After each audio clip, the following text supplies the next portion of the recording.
디모데전서 3장 1절부터 7절 말씀을 함께 봅니다. 디모데전서 3장 1절부터 7절 말씀, 이제 우리 다 같이 함께 보십니다. 미쁘다 이 말이여 곧 사람이 감독의 직분을 얻으려 함은 선한 일을 사모하는 것이라 함이로다.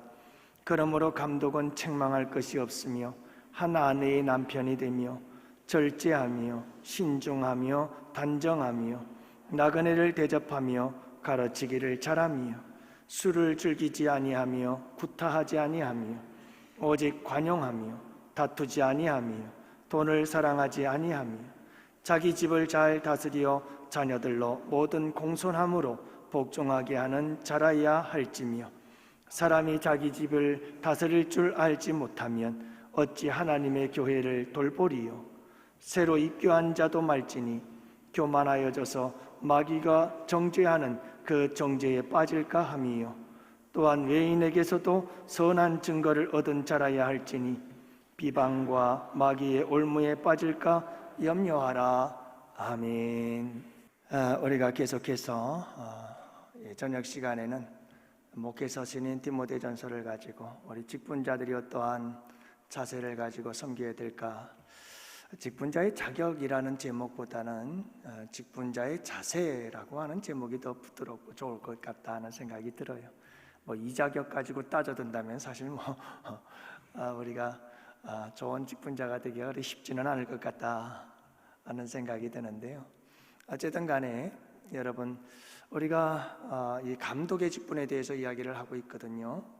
그렇지만 이 감독뿐만 아니라 모든 성도들, 직분자들에게 해당되는 말씀이다, 우리가 이렇게 생각을 하면 되겠어요.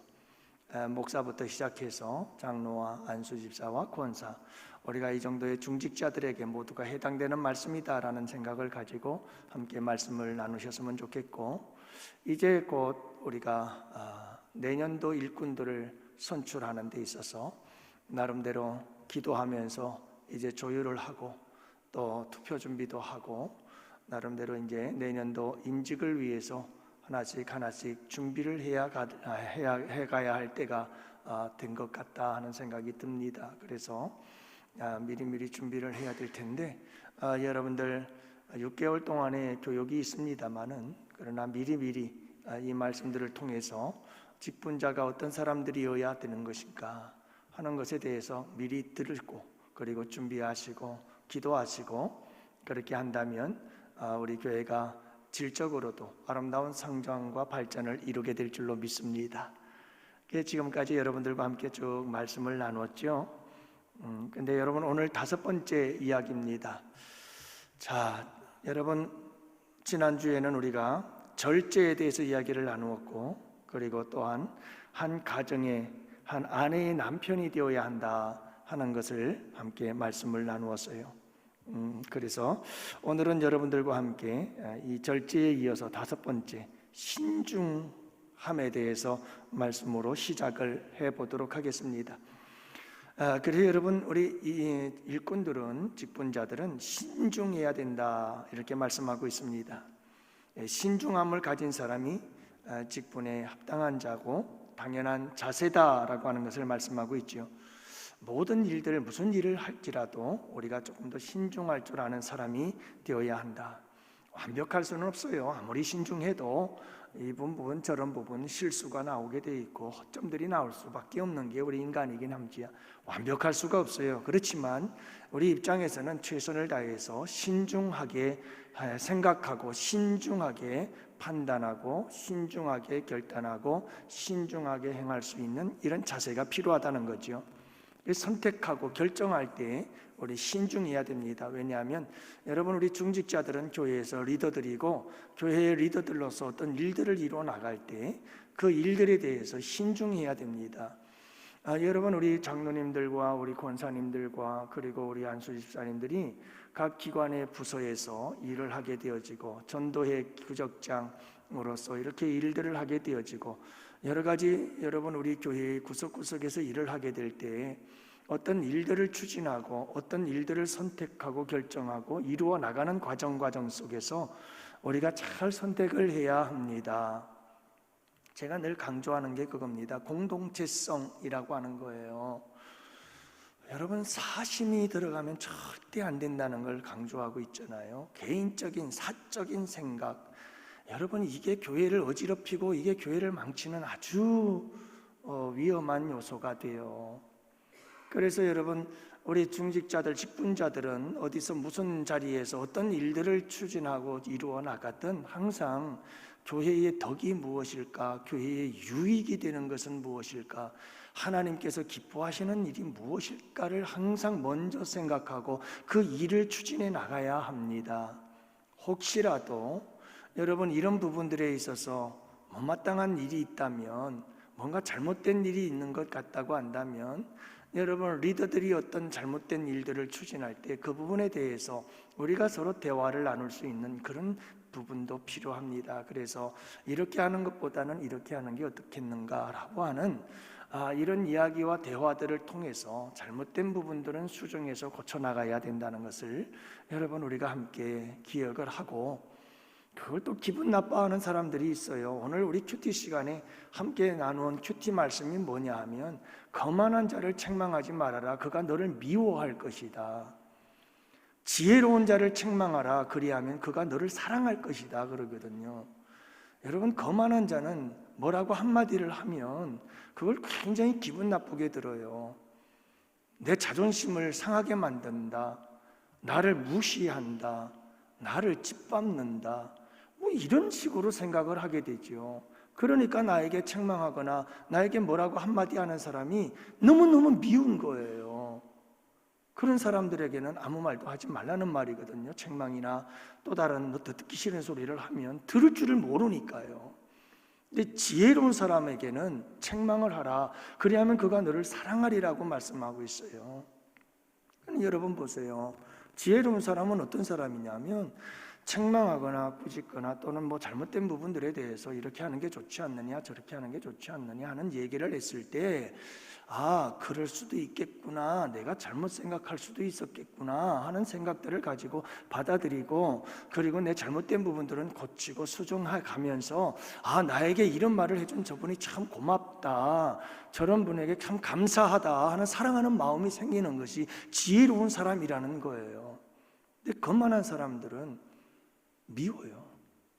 그러니까 거만한 사람들에 대해서는 조심해라 이 말이잖아요.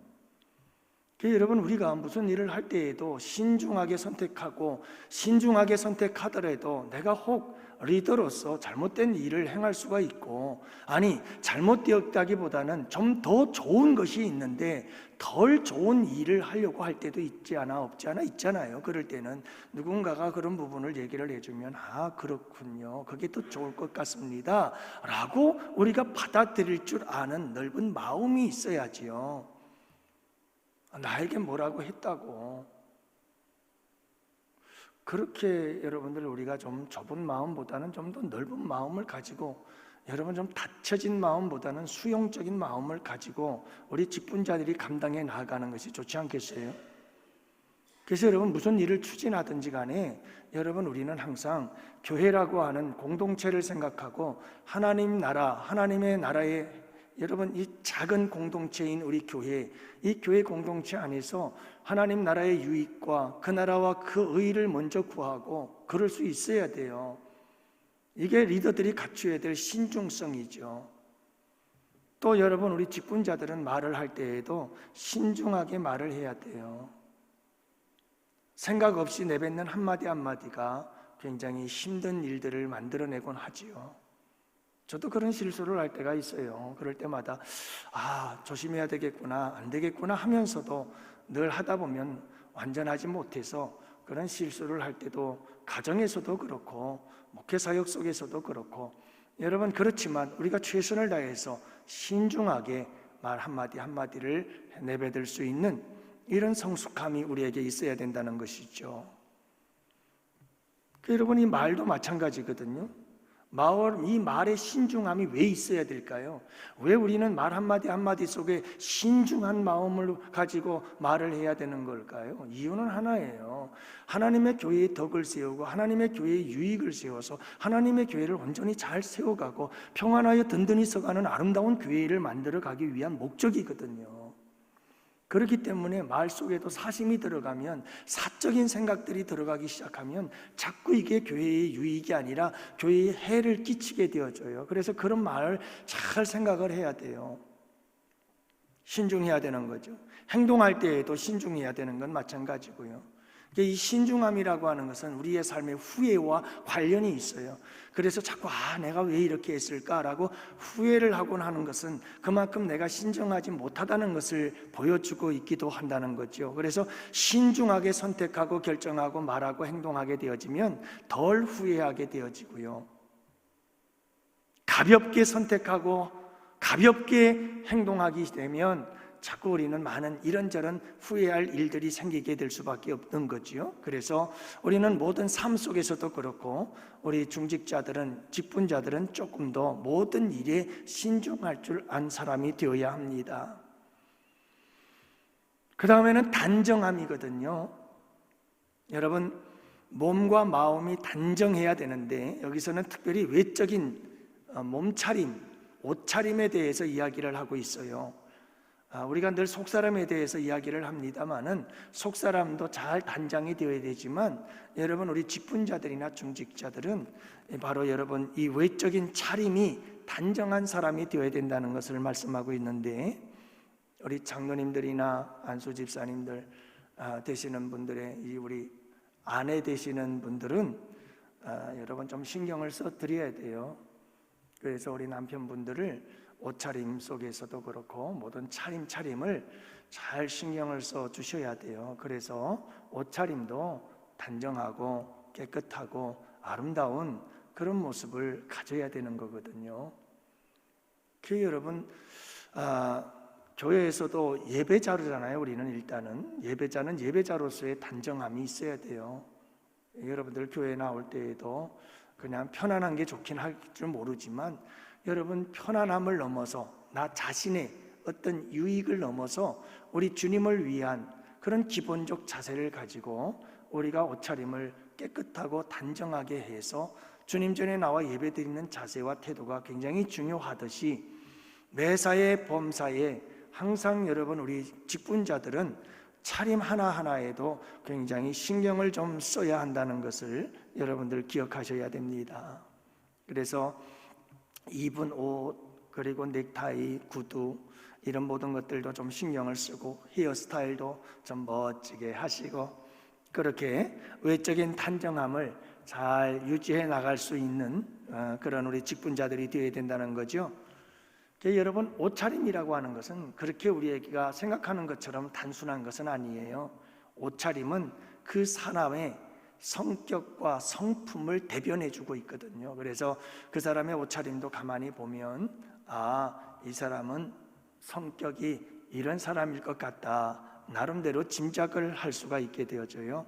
뿐만 아니라 그 사람의 삶이 어떠할 것인지를 보여주기도 해요. 그래서 여러분, 옷차림 자체가 산만하고 옷차림 자체가 좀 여러분 지저분하고 그런 사람들은 그 마음과 그 사람의 마음 또 그 사람의 삶, 그 모든 것을 다 보여줄 수 있다고 보이거든요.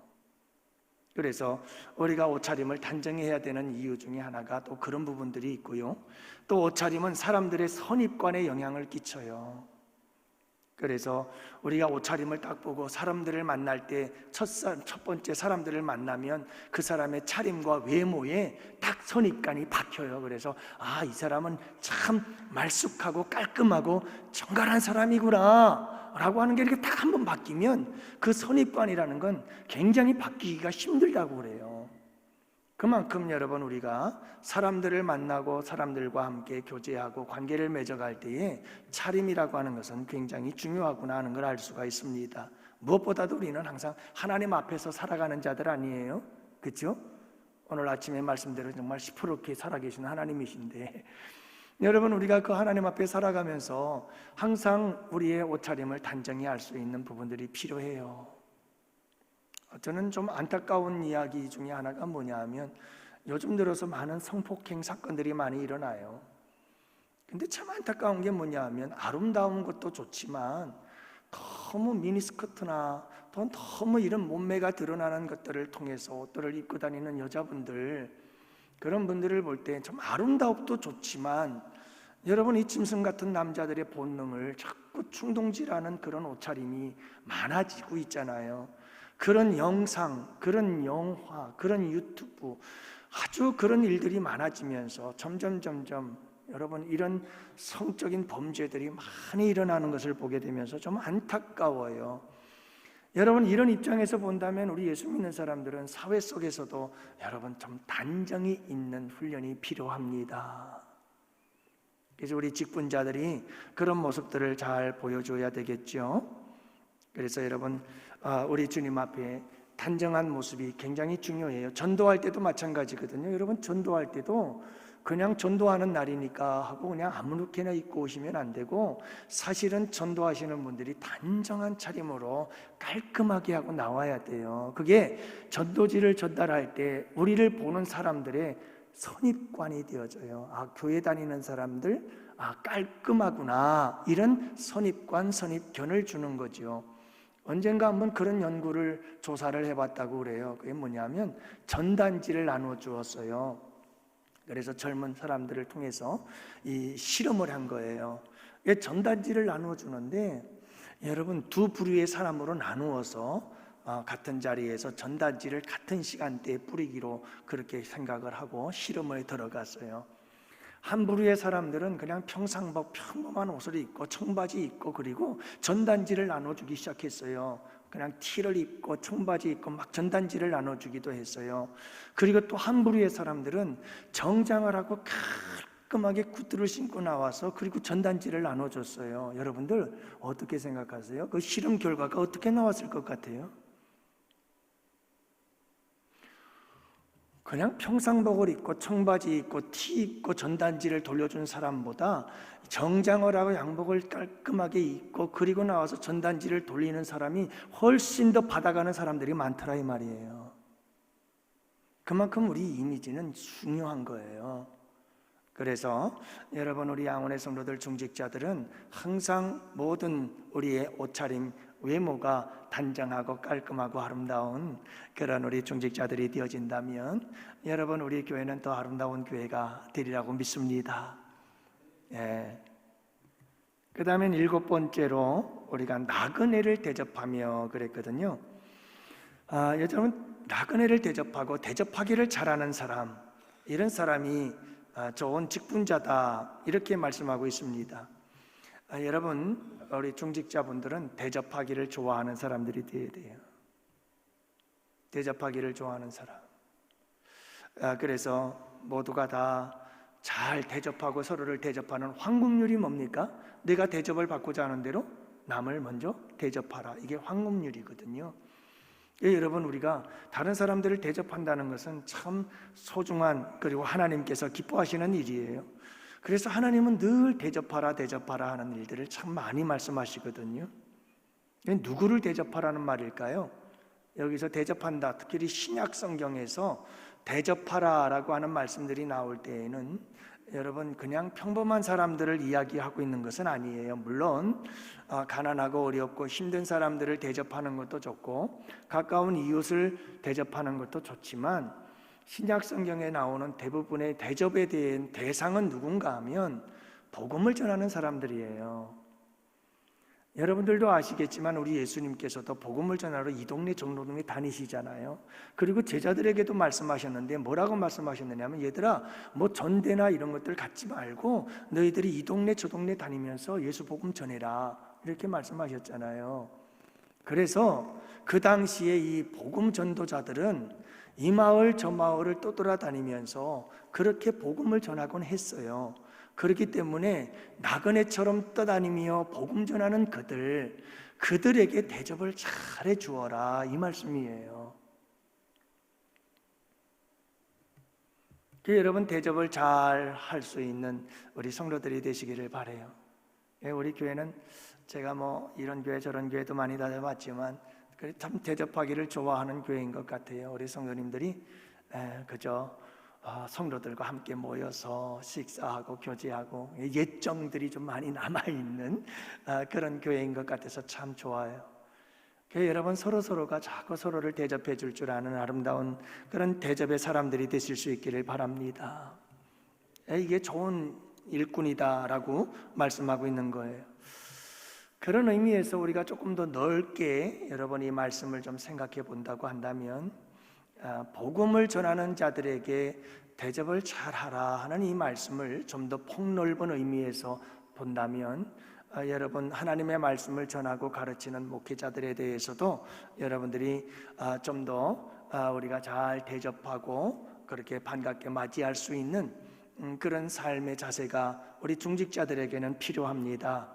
그래서 갈라디아서 6장 6절 말씀 같은 경우도 보면, 가르침을 받는 자는 말씀을 가르치는 자와 모든 좋은 것을 함께하라, 이렇게 말씀을 함으로 인해서 여러분, 말씀을 받는 자들은 말씀을 가르치는 자와 함께 모든 것을 함께 할 수 있고 한 그런 이런 대접하고 대접받는 삶의 모습들을 이야기를 하는데, 여기서 이 말씀의 핵심 가치는 뭐냐면, 여기서 이야기하고자 하는 바는 뭐냐면, 잘 대접하라는 것이 문제가 아니라 그 배후의 문제예요. 사실은요, 그게 뭐냐면, 여러분, 말씀을 듣는 자와 말씀을 가르치는 자의 이 관계에 대한 이야기지, 이 대접이라고 하는 것을 강조하는 것은 아니라는 걸 기억하세요.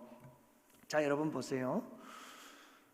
말씀을 받는 자들이 말씀은 가르치는 자에게 잘 대접을 했어요. 좋은 것을 함께 나누며 대접을 해요.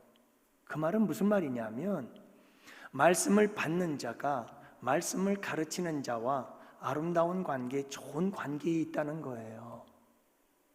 그렇기 때문에 하나님의 말씀이 전해지고 가르쳐질 때마다 이 사람은 그 말씀이 맛있어요. 그 말씀이 달아요. 그리고 그 말씀이 아멘이 돼요.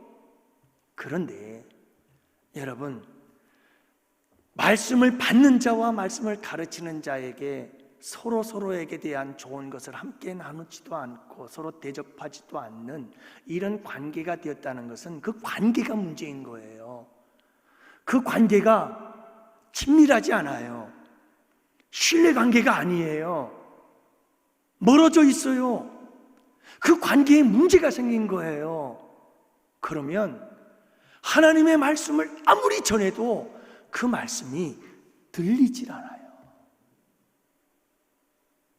그 말씀이 바르게 들리지도 않고 자꾸 부정적으로만 들리게 되어 있어요. 그러니까 은혜가 안 돼요. 그래서 그 영이 죽어요. 병들어요. 이 관계성을 이야기를 하고 있는 거예요. 그래서 관계가 중요한 거예요.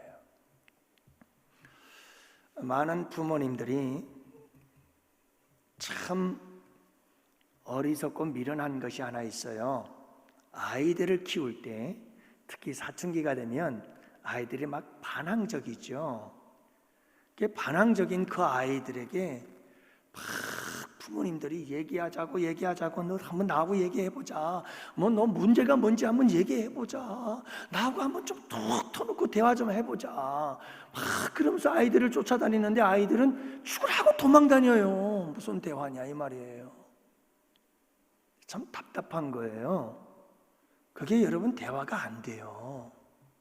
왠지 아세요?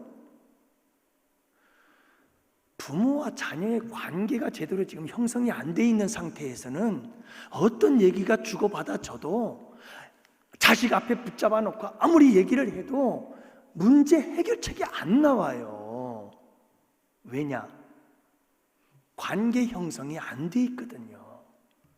아니, 매일같이 정신없이 바쁘게 그렇게 하던 사람이 갑자기 아이하고 이야기하자고, 아니 평소에는 얘기도 없고 대화도 없고, 대화하자고 달려들면 귀찮다고 야 다음에 하자 그러던 부모님이 어느 날 갑자기 내가 속상하니까 괴롭다고 야 나하고 얘기하자 하고 아이에게 덤벼든다고 그 아이가 얘기가 되겠느냐고. 그래요. 아버지가 어머니가 힘으로 갖다 붙잡아 놓고 얘기하자 하고 얘기해 봐요. 얘기가 됩니까? 안 돼요. 왜냐? 부모와 아이와 관계 형성이 안 돼 있는 거예요. 그럴 때는 대화가 중요하지 않아요. 우리 부모님들은 아이와 관계 형성을 만들어 가야 돼요. 내가 그 아이를 좀 더 이해해 줘야 되고요. 그 아이에 대해서 내가 잘못한 부분들이 있으면 그 부분에 대해서 아이에게 사과할 줄도 알고요. 그래서 아들아, 딸아, 내가 너에게 참 잘못된 것 같다. 내가 너에게 참 무관심한 것 같고 너와 함께 많은 대화를 나누지 못한 것 같구나. 내 아픔을 내가 들어주지 못해서 미안하고 내 고민에 대해서 나도 함께 고민해 주지 못해서 참 미안하다.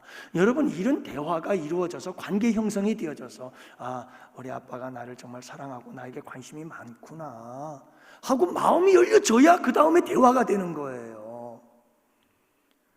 목회자와 성도의 관계가 그래요. 하나님의 말씀을 가르치는 자와 하나님의 말씀을 듣는 자의 관계가 중요한 이유가 거기에 있어요. 여러분, 뭘 잘 대접하고 좋은 것을 함께 나누고 그게 중요한 게 아니라 그 자체가 관계가 형성이 잘 되어 있다는 거예요. 좋은 관계 속에 있다는 거예요. 그렇기 때문에 하나님의 말씀이 쏙쏙 들어오고 아멘 아멘 되고 은혜가 되는데 이 관계가 깨어져요. 그리고 이 관계가 부서져 있으면 여러분 말씀이 안 들어와요. 그래서 이 관계라는 게 참 중요한 거거든요. 여러분, 우리가 목회자와의 관계를 잘 만들어 가야 돼요. 이 목회자가 여러분 모든 성도들과 다 좋은 관계 일일이 어떻게 다 만들어 가겠어요? 그렇게 노력은 합니다만은, 그러나 여러분들도 목회자와 좋은 관계를 맺도록 노력하세요. 그래야 삽니다. 내 영이 살고 내 믿음 생활이 살고, 그래야 여러분 우리가 은혜롭게 믿음 생활을 하게 되는 거예요. 그래서 이건 여러분 우리가 서로 대접하는 것, 복음을 전도자들에게 대접하는 부분들도 이런 부분에서 여러분 중요하다는 것을 여러분들이 꼭 기억하시기를 바랍니다. 여러분, 마지막 7번째 오늘 말씀의 마지막이라고 하는데요, 그게 뭐냐 하면 가르치기를 잘하라 이렇게 말씀하고 있어요. 여러분, 가르치기를 잘해야 된다. 이거는 어떻게 가르치는 기술, 방법 이런 것도 포함이 되겠습니다만은 이 에베소 교회, 그러니까 디모데가 목회하고 있는 목회 현장 에베소 교회에 여러분들이 우리가 초두에 말씀을 드렸습니다만은 이단들이 많이 있었다고 그랬잖아요. 그래서 여러분, 사도 바울도 사도행전에 보면 내가 이 에베소 교회를 떠나면 너희들 중에서 성도들을 자기 사람으로 만들 자들이 있다라고 말했거든요. 자, 그런 사람들이 있을 거라는 거예요. 그래서 이제 이 목회 서신을 통해서 디모데에게 이렇게 하라고 가르치는데, 교회의 일꾼들을 세울 때는 어떤 사람을 세워야 되느냐? 가르치기를 잘하는 사람이어야 한다. 이렇게 얘기하는 이 말씀의 의도는 여러분, 그 당시에 이렇게 사람들을 막 자기 사람으로 만들려고 하고 또 영지주의라고 하는 이단들이 들어와서 그 이단적인 사상들을 자꾸 가르치고 전하려고 하는 사람들이 있다는 거예요. 그렇기 때문에 그런 사상들을 가지고 교회의 중직자들과 일꾼들을 세우게 되어지면 교회가 병들기를 시작하는 거예요. 왜냐하면 그 사람의 그 잘못된 영지주의적 사고와 자기 사람을 만들려고 하는 잘못되고 왜곡되고 비뚤어진 하나님의 말씀을 먹이기 시작하니까 그게 큰 문제라는 거예요. 그래서 교회에서 일꾼들을 세울 때에는 여러분이 신학적인 제대로 잘 바르게 배운 신앙과 믿음을 가진 사람들이 세워져야 돼요. 특히 목회하고 있는 목회자와 바른 신학의 그런 길을 가고 있는 사람들이 필요한 거예요. 여러분들 한번 생각해 보세요. 강단에서 말씀을 전하는 목사님의 말씀의 메시지들, 근데 여러분 가르치는 사람들은 영 다른 걸 가르치는 거예요. 그렇게 되면 여러분 그 교회가 어떻게 되겠어요? 그 그 교회가 건강한 교회로 성장할 수가 없어요. 그래서 우리 구역장님들도 여러분들 그러면 안 돼요. 구역장 교육을 담임 목사님이 시키잖아요. 근데 구역장들이 담임 목사님이 구역 공과를 교육을 시키는데 그 교육에 참석을 안 해요. 그러면 도대체 뭘 가르치는 거죠? 이거는 있을 수가 없어요. 여러분, 이 세상 어느 교회를 가서 한번 물어보세요. 담임 목사님이 구역장들을 구역공과 시키라고 교육시키는데 그 구역공과 교육에 참석하지 않은 구역장들이 자기 마음대로 어떻게 예배를 드리고 있다? 이런 교회는 없어요. 있을 수가 없는 교회예요, 이거는요. 여러분 생각해 보세요. 그런 일이 있을 수가 있겠어요? 담임 목사님이 말씀을 가르치면 그 말씀을 가지고 목사님께서 이렇게 말씀을 가르쳤으니까 나도 이렇게 말씀을 가르쳐야 되겠구나 하고 말씀을 전하는 거거든요. 그래서 여러분 사랑의 교회 같은 경우는요, 그냥 이 순장들, 구역장들이거든요. 구역장들만 해도 수백 명이죠. 그 많은 사람들. 근데요, 담임 목사님이 무슨 일이 있어도 그 구역장들만은 담임 목사님이 가르쳐요. 담임 목사님이 아무리 힘들어도. 왜냐? 담임 목사님의 그 신학, 담임 목사님의 신앙관, 그것이 구역장들을 통해서 쫙 세포 속으로 쫙 식구들에게 들어가는 거예요. 그래서 통일된 믿음과 신앙을 가지고 교회가 나아가야 되는 거거든요.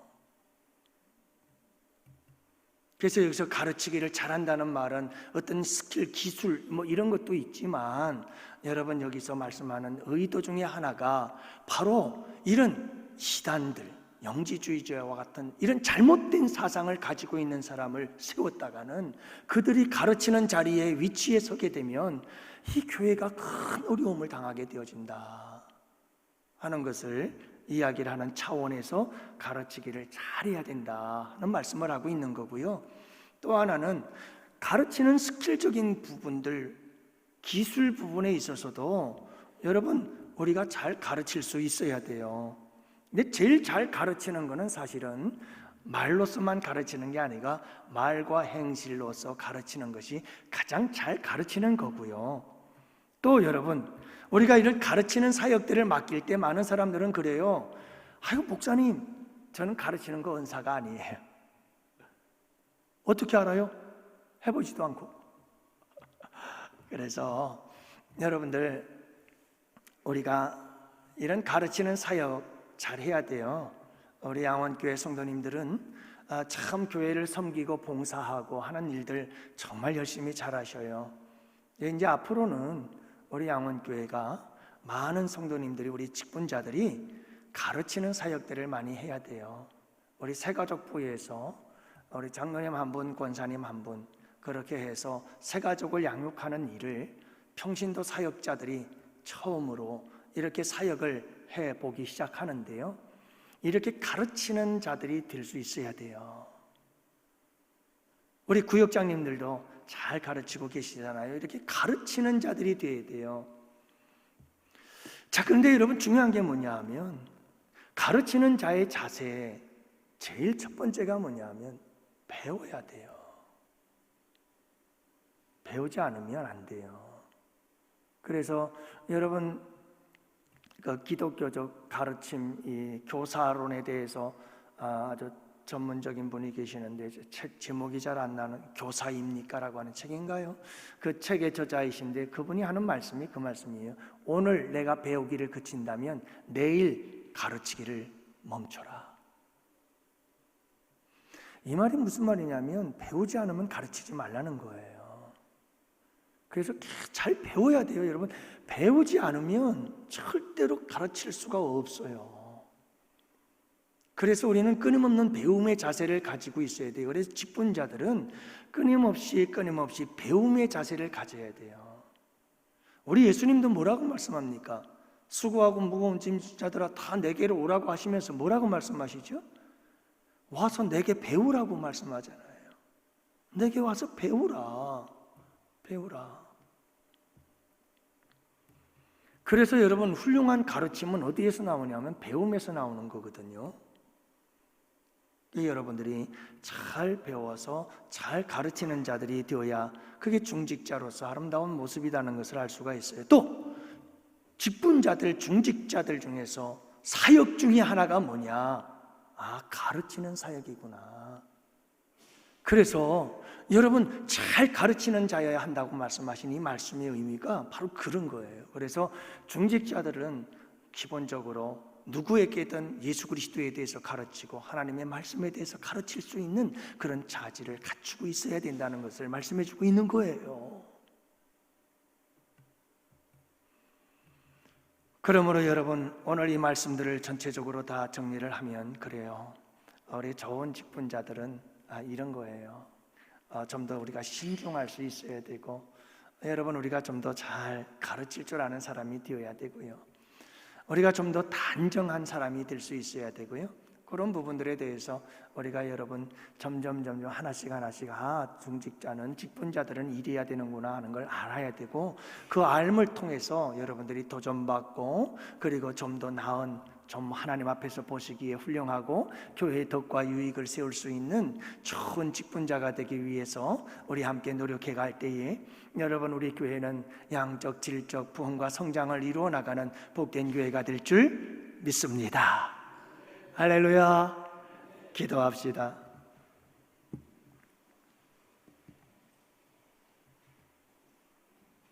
하나님 아버지, 고맙습니다.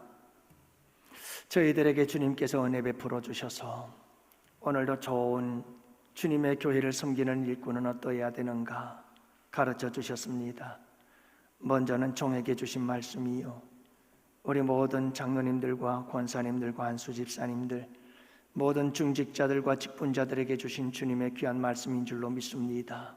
아버지 하나님, 부족합니다.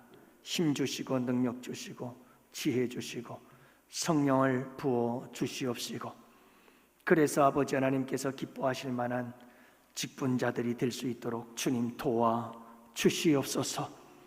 부족한 부분들은 주님 만져주시고, 우리 주님께서 고쳐주시고, 우리 주님께서 새롭게 하셔서 우리를 써 주시옵소서.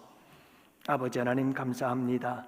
이제 또 주님의 날로 시작되어지는 이 한 주간 주님께서 함께 하시고, 우리 양원의 성도들 꼭 붙잡아 주시고 지켜주시고, 주님의 강하신 손으로 꼭 붙잡고 인도해 주셔서 험한 세상 주님의 보호와 돌보심 가운데 복된 한 주간의 삶이 될 수 있도록 주님 역사하여 주시옵소서.